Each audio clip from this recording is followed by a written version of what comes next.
Captain Vijayakanth அவர்களின் மறைவு தேசிய முற்போக்கு திராவிட கழகத்திற்கு மட்டுமின்றி ஒட்டுமொத்த தமிழ்நாட்டுக்கு நேர்ந்த பேரிழப்பாகும். அவர் திரையுலகில் அடியெடுத்து வைத்த நாளிலிருந்து விளிம்பு நிலை மக்களின் குரலாக திரையில் ஒலித்தவர், முழங்கியவர்.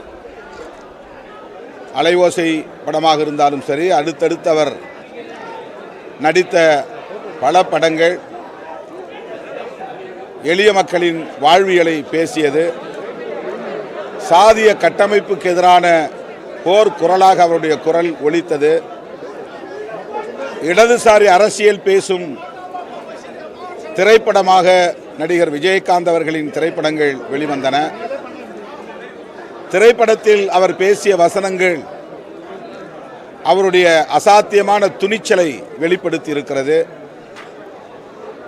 அவர் திரையுலகில் தனக்கென்று ஒரு பாதையை அமைத்து கொண்டார், தனி முத்திரையை பதித்தார், சாதனைகள் படைத்தார்.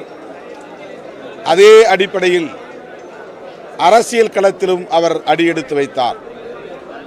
தேசிய முற்போக்கு திராவிடர் கழகம் என்கிற அரசியல் கட்சியை தொடங்கி ஒரு சில ஆண்டுகளிலேயே அவர் எதிர்க்கட்சி தலைவர் என்கிற நிலைக்கு உயர்ந்தார்.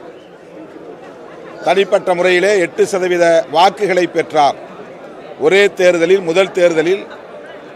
இது தமிழக அரசியலில் ஒரு அளப்பரிய சாதனையாக பேசப்பட்டது. விருத்தாசலத்தில் போட்டியிட்டு அந்த இடத்தில் அவரால் வெற்றி பெற முடியாது என்று சாதியவாத சக்திகள், மதவாத சக்திகள் கூறிய போது அனைத்து வரம்புகளையும் தகர்த்துவிட்டு அவர் அந்த தொகுதியிலே வெற்றி பெற்று சாதனை படைத்தார். அவருக்கு முன்னதாக திமுக, அதிமுக போன்ற கட்சிகளுக்கு மாற்று சக்திகளாக பாமக, மதிமுக போன்ற அரசியல் கட்சிகள் எழுச்சி பெற்றன.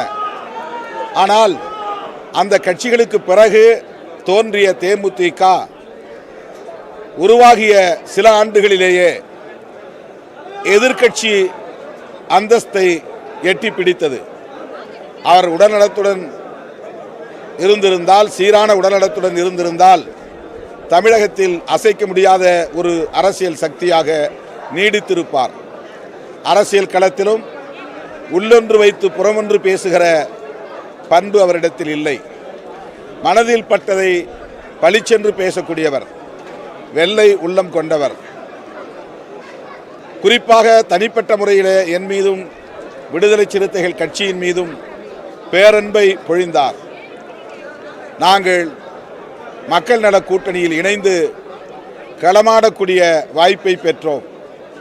மக்கள் நல கூட்டணியின் முதலமைச்சர் வேட்பாளராக அவர் களத்தில் எங்களோடு கைகோர்த்தார். அந்த காலம் எமது அரசியல் வாழ்வில் மறக்க முடியாத காலம்.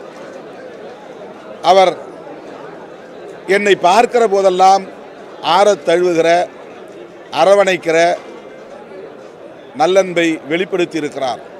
தனிப்பட்ட முறையில் நான் எனது இழப்பாக, பேரிழப்பாக நான் பார்க்கிறேன். அவரை இழந்து வாடுகிற தேமுதிக தோழர்களுக்கும், அவருடைய குடும்பத்தாருக்கும், திரையுலகத்தினருக்கும் விடுதலை சிறுத்தைகள் கட்சியின் சார்பில் ஆழ்ந்த இரங்கலை தெரிவித்துக் கொள்கிறோம். லட்சோப லட்சக்கணக்கான விடுதலை சிறுத்தைகளின் சார்பில் அவருக்கு எமது செம்மாந்த வீர வணக்கத்தை செலுத்துகிறோம். நாளை நாங்கள் நடத்துவதாக அறிவிக்கப்பட்டிருந்த போராட்டத்தையும் அவருடைய மறைவை ஒட்டி தள்ளி வைத்திருக்கிறோம்.